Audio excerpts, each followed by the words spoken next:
Hello my dear students, welcome back to Arshi की पाठशाला। तो आज हम पढ़ने वाले हैं ट्रिग्नोमेट्रिक रेशियो। ट्रिग्नोमेट्रिक रेशियो जो है वो आपका बोर्ड्स के लिए बहुत ही इंपॉर्टेंट पार्ट है और कुछ दिनों तक अभी हमारा ट्रिग्नोमेट्रिक रेशियो के ही क्लासेस चलेंगे। और ट्रिग्नोमेट्रिक रेशियो मैथ्स का एक ऐसा पार्ट है जो आपका सिर्फ बोर्ड्स में नहीं बल्कि 11th-12th में भी रहेगा और उसके बाद फ्यूचर कॉलेज में भी रहेगा, चाहे आप साइंस लो कॉमर्स लो। अगर आप मैथ्स लेते हो तो वहाँ पे ट्रिग्नोमेट्रिक रहेगा ही रहेगा। इसलिए मेरा सजेशन और रिकमेंडेशन ये रहेगा कि ट्रिग्नोमेट्रिक रेशियो जो है वो आप अपना बोर्ड से ही काफी स्ट्रॉन्ग कर लें ताकि 11th-12th या कॉलेज में आपको फिर डिफिकल्ट ना हो। ठीक है, तो चलिए स्टार्ट करते हैं। तो सबसे पहले हम समझेंगे कि ट्रिग्नोमेट्रिक रेशियो है क्या। ठीक है, तो ट्रिग्नोमेट्रिक रेशियो क्या है? आपका जो राइट एंगल ट्राइंगल है, ठीक है, राइट एंगल ट्राइंगल के बेस, परपेंडिकुलर, हाइपोटेनियस और ये जो अक्यूट एंगल्स होते हैं इनके बीच में रिलेशनशिप रिप्रेजेंट किया जाता है with the help of some ratios. ठीक है, तो उसे ही हम क्या बोलते हैं? Trigonometric ratio. फॉर एग्जाम्पल आपने सुना होगा, for example sine theta, cos theta. तो ये जो थीटा है दिस इज एन एंगल, इसको आप ए बी सी कोई भी नाम दे सकते हो, बस रिप्रेजेंटेशन है। ठीक है, कि ये एंगल, क्योंकि मुझे इसका वैल्यू नहीं पता है, जैसे हम लोग एक्स रिप्रेजेंट करते हैं जिस चीज को हमको नहीं पता होता है, उसी तरह यहाँ पे एंगल को रिप्रेजेंट करने के लिए हम लोग थीटा यूज करते हैं, अल्फा बीटा यूज करते हैं, क्योंकि उसका वैल्यू हमको नहीं पता है। तो यहाँ पे जो ये एंगल है मेरा वो थीटा है और इस एंगल का साइन या कॉस आपको रिलेशनशिप देता है इस राइट एंगल ट्राइंगल के परपेंडिकुलर बेस और हाइपोटेनियस में। इसी के अराउंड आपका टोटल ट्रिग्नोमेट्रिक रेशियो जो है रिवॉल्व करता है। तो आपको ज्यादा नहीं, बट ये जो बेसिक कॉन्सेप्ट है कि किस तरह ये जो 6 ट्रिग्नोमेट्रिक रेशियो है और ये जो राइट एंगल का परपेंडिकुलर बेस और हाइपोटेनियस है उसमें किस तरह हम लोग रिलेशनशिप रिप्रेजेंट करते हैं और उसको यूज करके फिर आपको सारे प्रॉब्लम सॉल्व करने हैं। ठीक है, इसका प्रैक्टिकल एप्लीकेशन कहाँ है ट्रिग्नोमेट्रिक रेशियो का? बहुत अच्छा एग्जांपल आप जब आगे हम लोग पढ़ेंगे भी, तो इसका बहुत बेसिक सा एग्जांपल दूंगी मैं आपको कि कोई चीज अगर हाइट में उड़ रहा है, ठीक है, तो उसके हाइट निकालने के लिए कितने हाइट पे है वो उड़ रहा है वो आप इजीली ट्रिग्नोमेट्रिक रेशियो को यूज करके निकाल पाओगे। फॉर एग्जाम्पल सपोज आपको पता है कि जैसे आप एक काइट उड़ा रहे हो, ठीक है, तो काइट का जो स्ट्रिंग होता है उसका आपको लेंथ पता है कि कितना है, प्लस आप किस एंगल पे उड़ा रहे हो वो भी आप देख सकते हो क्योंकि वो नीचे है, बट वो कितने हाइट पे उड़ा है वो नापना डिफिकल्ट है। ठीक है, तो आपको अगर ये एंगल पता है और आपको काइट का स्ट्रिंग का लेंथ पता है कि कितना लेंथ है, तो आप इजीली, और आपको डिस्टेंस भी पता है कि कहाँ से आपको उसका हाइट निकालना है, तो आप इजीली आप काइट का हाइट निकाल पाओगे यूजिंग ट्रिग्नोमेट्रिक रेशियो। बट ये सब कैसे हम लोग करेंगे? पहले हम लोग बेसिक समझते हैं, हम लोग ट्रिग्नोमेट्रिक रेशियो का फॉर्मूला समझते हैं, उसके बाद हम आगे उसमें जंप करेंगे। ठीक है, तो चलिए स्टार्ट करते हैं। तो हमारा टोटल कितने ट्रिग्नोमेट्रिक रेशियो है? 6। क्या क्या? Sine, cos, tan, cosec, sec and cot. तो ये 6 ट्रिग्नोमेट्रिक रेशियो हैं हमारे, जो आपको याद करना है और याद रखना है, जो आपको यूज होगा। ठीक है, तो sine of this acute angle, sine of this acute angle, उसको हम लोग क्या बोलते हैं? Sine theta. ठीक है, is nothing but perpendicular by hypotenuse. ये रिलेशन है आपका। अगर आप इस एक्यूट एंगल का साइन निकाल रहे हो, यानी साइन थीटा का वैल्यू निकाल रहे हो, तो हमारा क्या रिलेशन हो गया? ये आपका परपेंडिकुलर है। अगर ये एक्यूट एंगल आप ले रहे हो तो आपका परपेंडिकुलर ये है, ये आपका हाइपोटेनियस है और ये आपका बेस है, राइट? तो आपका साइन थीटा क्या हो जाएगा? P/H। कॉस थीटा आपका क्या हो जाता है?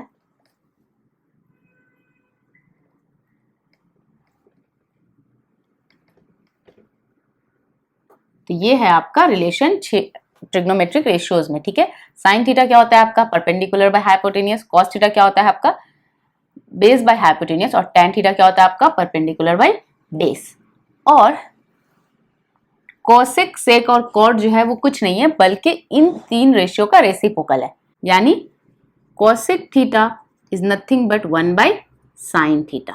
ठीक है, कोसेक थीटा कुछ भी नहीं है, क्या है आपका? वो साइन थीटा का रेसिप्रोकल है। And similarly sec theta is nothing but 1/cos theta and cot theta is nothing but 1/tan theta. तो अगर कोसेक जो है साइन का रेसिप्रोकल है तो कोसेक का वैल्यू क्या हो जाएगा इनके टर्म में? H/P, right? रेसिप्रोकल यानी उल्टा। सिमिलरली सेक थीटा क्या हो जाएगा? H/B और कॉट थीटा क्या हो जाएगा? B/P। तो आपको एक्चुअली में जो याद रखना है वो आपको ये 3 का याद रखना है।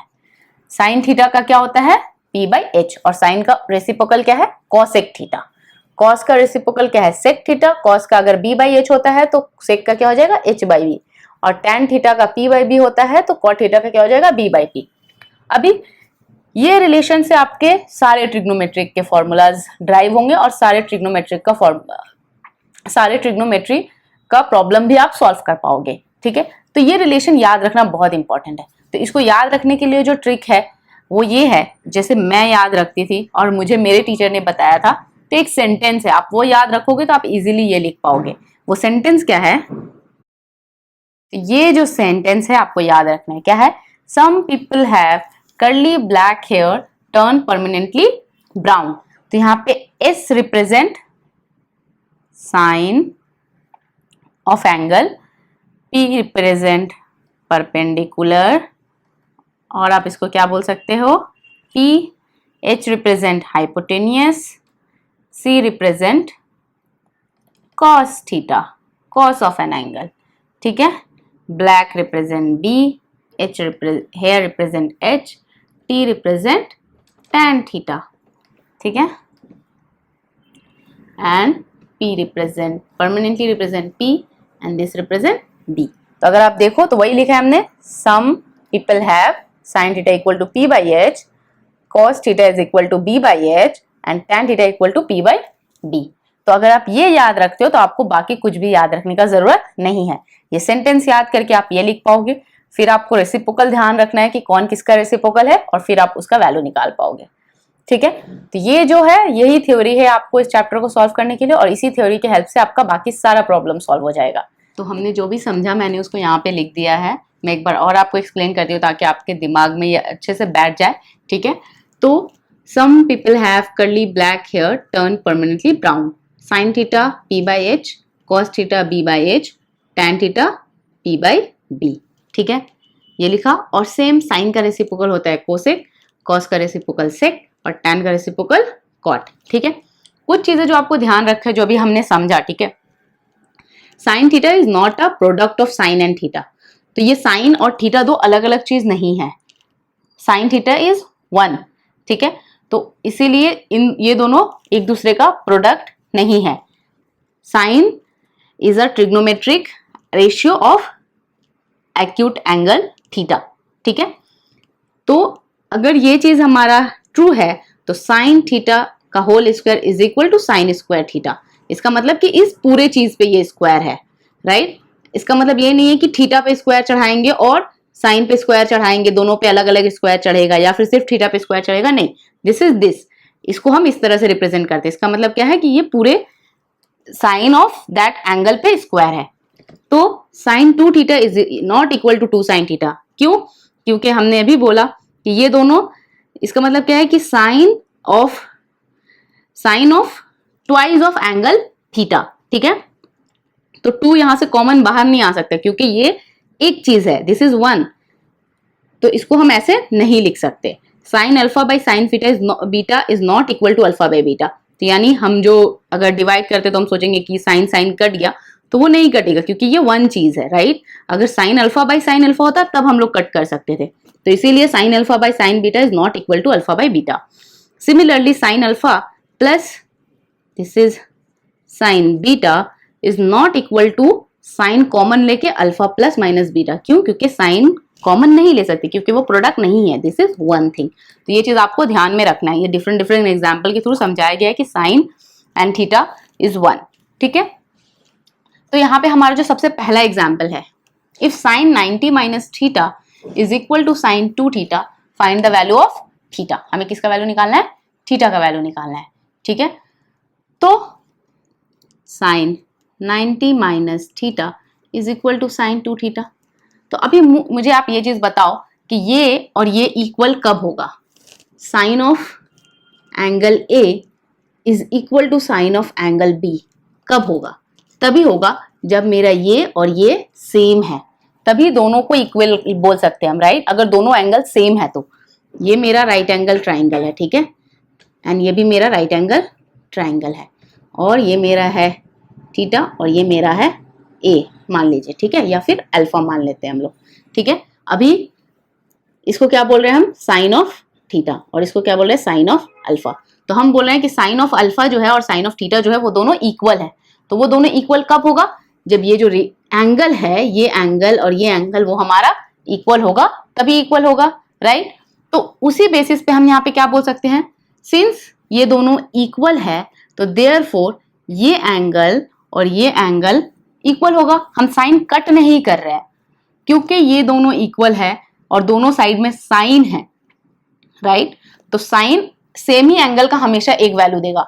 साइन अगर मान लो मैं बोल रहा हूँ 30 डिग्री और साइन 60 डिग्री, ये कभी इक्वल नहीं हो सकता क्योंकि साइन 30 का वैल्यू अलग होगा, साइन 60 का वैल्यू अलग होगा। बट अगर मैं बोल रहा हूं कि ये दोनों इक्वल है तो मतलब दोनों का एंगल भी सेम होना पड़ेगा, तभी साइन 30 हमेशा साइन 30 के इक्वल होगा।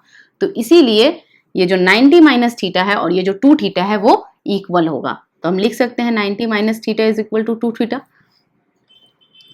तो 2 थीटा और ये उधर जाएगा तो plus theta is equal to 90। तो 2 थीटा प्लस थीटा कितना हो गया हमारा, 3 theta equal to 90। Therefore theta equal to 90/3, that is nothing but 30 degree. तो हमें आंसर क्या निकालना था, find the value of theta. तो हमने थीटा का वैल्यू निकाल लिया। तो इस तरह से आपके प्रॉब्लम्स आते हैं 2 मार्क्स के लिए एग्जाम में, ठीक है, जहां पे आपको एंगल्स दे देंगे और बोलेंगे कि एंगल निकालो। तो आपको ध्यान रखना है कि ये हमेशा जब सेम है, दोनों साइड में ये सेम है, तभी आप उसके एंगल को भी इक्वल कर सकते हो, नहीं तो नहीं कर सकते, ठीक है। तो हमारा नेक्स्ट एग्जाम्पल है, in right angle triangle if sine theta is equal to 12/13 with respect to a positive acute angle theta, let us determine the value of tan theta and cos theta। तो आपको किसका value दिया हुआ है, sine theta का value दिया हुआ है, ठीक है। Sine theta equal to 12/13। तो ये वाला भी जो प्रॉब्लम है और इस टाइप का प्रॉब्लम भी आपके एग्जाम में बहुत बार आता है। तो अगर आप इसको समझ जाओगे कैसे बनाना है तो इजीली आप इस टाइप के क्वेश्चन में मार्क्स उठा लोगे और गलती होने का चांसेस भी बहुत कम रहता है। तो बस आपको समझना है कि ये प्रॉब्लम सॉल्व कैसे होता है, ठीक है। तो साइन थीटा दिया हुआ है और आपको निकालना क्या है, tan थीटा cos थीटा। तो हमको पता है कि tan थीटा निकालने के लिए हमको क्या चाहिए, p/b, और cos थीटा निकालने के लिए हमें क्या चाहिए, b/h। तो अगर हमें ये वैल्यूज पता है तो हम इजीली cos थीटा और tan थीटा निकाल सकते हैं।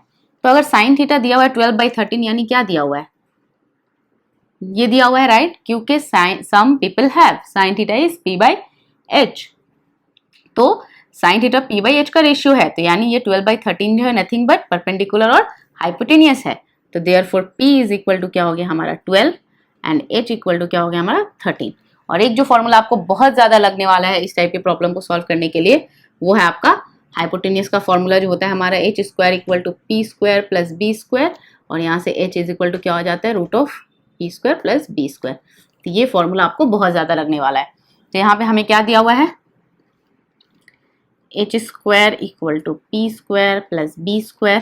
h दिया हुआ है 13 का स्क्वायर, परपेंडिकुलर दिया हुआ है 12 का स्क्वायर प्लस b² निकालना है हमें। तो b² इक्वल टू क्या हो जाएगा, 13 का स्क्वायर कितना होता है 169, 12 का स्क्वायर 144, और ये उधर जाएगा तो माइनस, तो 9 से 4 गया 5 और 6 से 4 गया 2।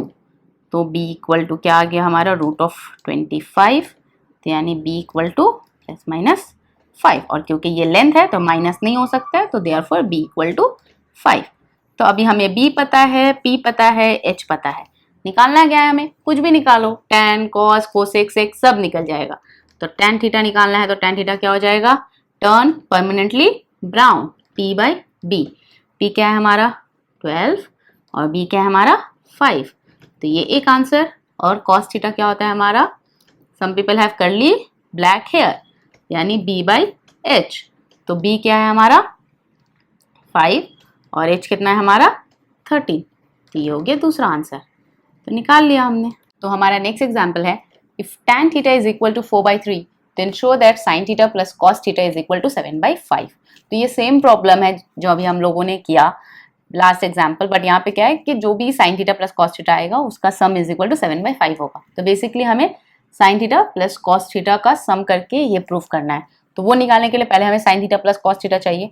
और कैसे निकाल सकते हैं हम sin theta plus cos theta, अगर हमें tan थीटा या कोई भी रेशियो इस फॉर्मेट में दिया हुआ है तो हमें पता है tan theta is equal to 4/3 is equal to क्या हो जाएगा, टर्न परमानेंटली ब्राउन यानी P by B, राइट।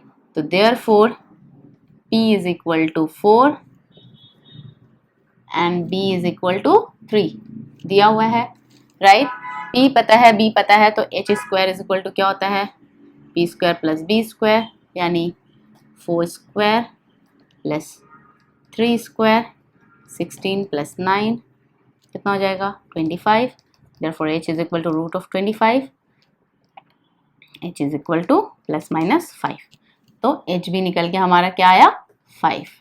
तो अब हमें P B H पता है, तो therefore sine theta plus cos theta क्या हो जाएगा, some sine theta is some people have plus curly brown black hair, तो B बाई H, P क्या हो जाएगा हमारा 4, H कितना है हमारा 5, B कितना है हमारा 3, H कितना है हमारा 5, तो 5 LCM 4 plus 3 nothing but 7 by 5, right.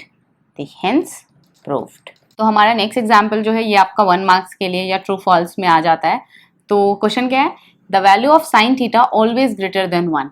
तो क्या बोल रहा है कि साइन थीटा का वैल्यू जो है वो हमेशा ग्रेटर देन 1 होता है। तो ये ट्रू है कि फॉल्स है, कैसे पता चलेगा। तो साइन थीटा हमको पता है, हमें साइन थीटा के बारे में सिर्फ इतना पता है कि sine theta is equal to P by H, right. तो साइन थीटा जो है हमारा क्या होता है, परपेंडिकुलर बाय हाइपोटेनियस होता है। तो परपेंडिकुलर और यहाँ पे क्या स्टेटमेंट दिया हुआ है कि ऑलवेज ग्रेटर देन 1, यानी ये जो है हमेशा ग्रेटर देन 1 होना चाहिए, यानी P is greater than H। ये पॉसिबल है क्या, हमारा राइट एंगल ट्राइंगल में अगर सबसे बड़ा कोई लेंथ होता है तो वो क्या होता है, हाइपोटेनियस होता है। तो perpendicular greater than hypotenuse possible है क्या, नहीं पॉसिबल है। तो देयरफॉर ये जो स्टेटमेंट है वो क्या है, false, right. Next, for an angle theta is sine theta is equal to 4/3 possible और करेक्ट। सिमिलरली साइन थीटा के अराउंड ही है फिर से, तो sine theta is equal to 4/3, तो सम पीपल हैव, तो P is equal to 4, H is equal to 3। Is it possible, is it correct, no, hypotenuse perpendicular से कम नहीं हो सकता, तो देयरफॉर ये भी आपका फॉल्स है। तो इस तरह के प्रॉब्लम भी आपके 1 मार्क्स के लिए आ जाते हैं। तो होपफुली आपको ट्रिग्नोमेट्रिक रेशियो का जो बेसिक है, जो हमने नया नया स्टार्ट किया है, आपको अच्छे से समझ में आ गया होगा। अगर आपको कहीं भी नहीं समझा या आपको कोई भी डाउट है तो कमेंट सेक्शन में ज़रूर पूछ ले। और ये जो है वो आपका बुनियाद है, मैं बोल सकती हूँ ट्रिग्नोमेट्रिक रेशियो का। तो ये आपको अच्छे से याद रखना है, समझ के रखना है, ताकि आप इजीली ट्रिग्नोमेट्रिक रेशियो से कोई भी प्रॉब्लम सॉल्व कर ले और आपको आगे का जो ट्रिग्नोमेट्रिक रेशियो का जो क्लासेस है वो समझने में ईजी हो। तो इसलिए मैं रिकमेंड करूंगी कि नेक्स्ट क्लास से पहले आप ट्रिग्नोमेट्रिक रेशियो के ये वाले चैप्टर को अच्छे से समझ लें और इससे रिलेटेड सारे प्रॉब्लम्स जो अपने बुक से हैं वो सॉल्व कर लें, ताकि आपका प्रैक्टिस हो जाए। और अगर आपका कोई भी प्रॉब्लम ना बने तो कमेंट सेक्शन में जरूर पूछ लें। That's it for this video. Hopefully आपको ये वीडियो अच्छा लगा होगा। अगर आपको ये वीडियो अच्छा लगा है तो जरूर लाइक करें और अपने दोस्तों के साथ शेयर करें। और अगर आप मेरे चैनल में न्यू हैं तो सब्सक्राइब करें, ताकि आपको नेक्स्ट वीडियो का अपडेट मिलता रहे। एंड मिलते हैं हमारे नेक्स्ट वीडियो में, तब तक कीप प्रैक्टिसिंग, क्योंकि practice makes maths perfect. So that's it, thank you for watching.